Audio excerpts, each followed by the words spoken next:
Araw-araw sumasakit ang ibabang likod ko hanggang puwitan, sobrang tense kaya hirap akong gumalaw. Sa video na ito, ituturo ko kung paano maibsan ng pressure sa ibabang likod sa bahay nang madali at walang kagamitan. At sa totoo lang, lahat dapat marunong gumawa nito, lalo na yung may protrusion o hernia sa disc. Pinakamahalaga, makikita mong hindi mo kailangan maging payat, bata o sobrang flexible para gumanda ang galaw ng gulugod mo.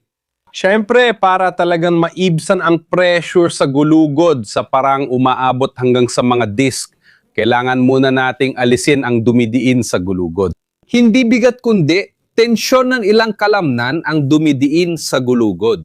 Ang pinakamabisang paraan na alam ko para matanggal ang tensyon na yan ay pagsamahin ang tatlong ehersisyo sa isa. Tara na!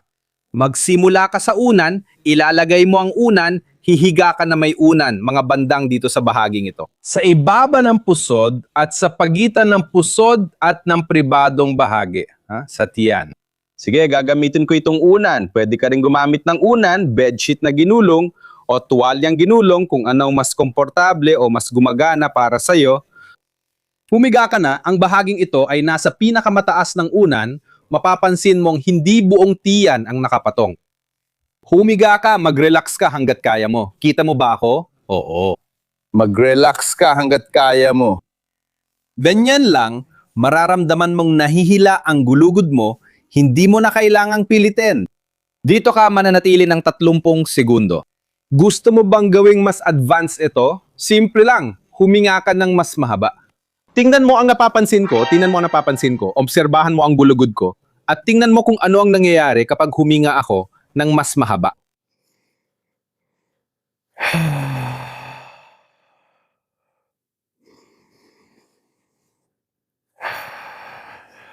Pag hinihila ko gulugod ko, umaangat at humahaba.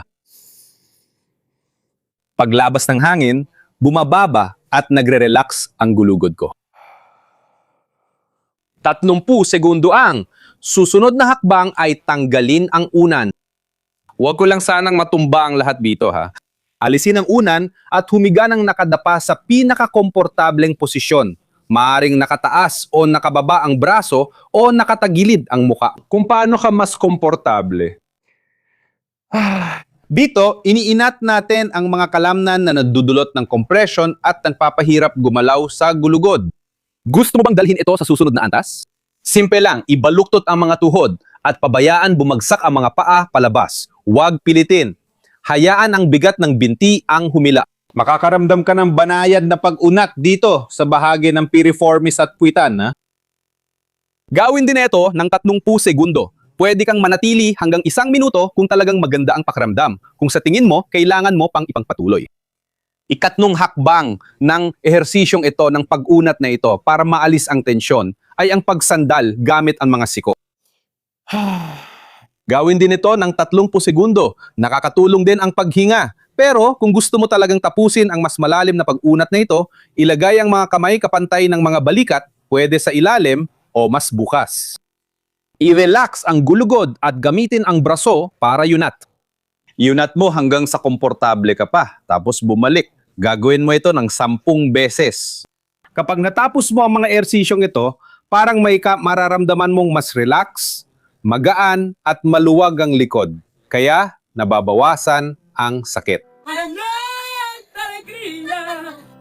Ngayon na hindi na natin naiipit ang gulugod, kaya na talaga nating iunat, buksan, at bigyan ng espasyo ang mga disc at kasukasuan.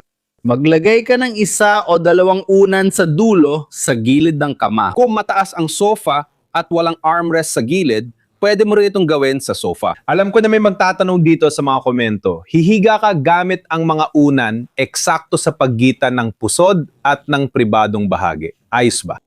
Dahan-dahan lang, hihiga ka na parang sumasakay ka sa mga unan. Dito sa mga braso, sa itaas na bahagi, i-relax mo ng todo hanggat kaya mo. At dahan-dahan mong hayaan na ang bigat ng mga binti mo ang humila sa iyong gulugod. Ligtas itong pang-unak para sa gulugod mo at may 2 mahalagang punto rito. Una, gusto ko sa oras na mananatili ka rito, talagang bigyan mo ng pansin kung saan kailangan mong mag-relax sa iyong gulugod. Makikita mo na akala mo relax ng iyong gulugod pero matutuklasan mo na may ilang bahagi, ilang parte ng gulugod na kailangan mong bigyan ng pansin at talagang mapaluwag mo.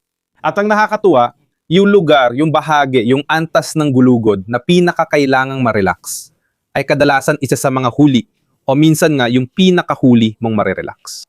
Kailangan maramdaman muna ng gulugod ang seguridad bago ito makapag-relax sa bahaging kailangan nito.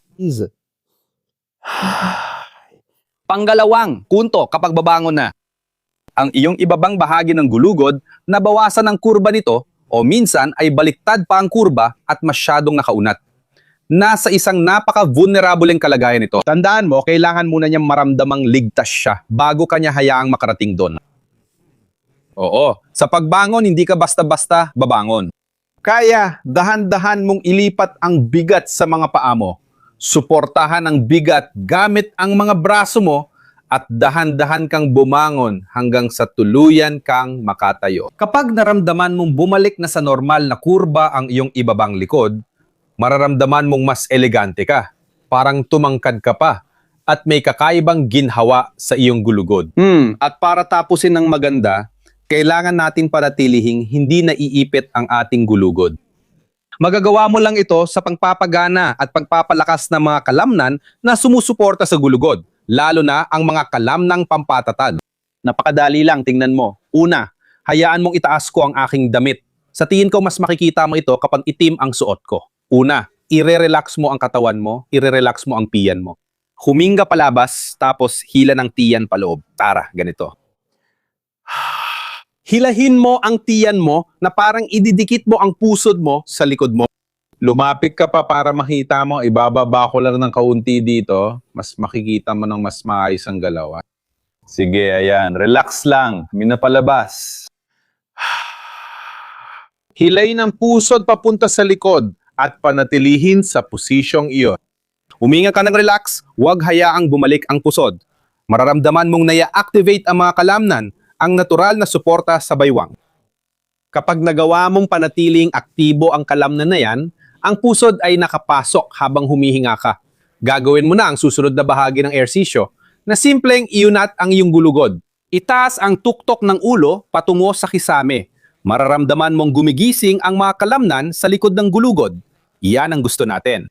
Sa posisyong ito, inaalalayan mo ang ibabang bahagi ng likod sa magkabilang gilid gamit ang natural na sinturon at sinusuportahan mo ang gulugod mula sa likod. Kaya binibigyan mo ng katatagan ang gulugod mo.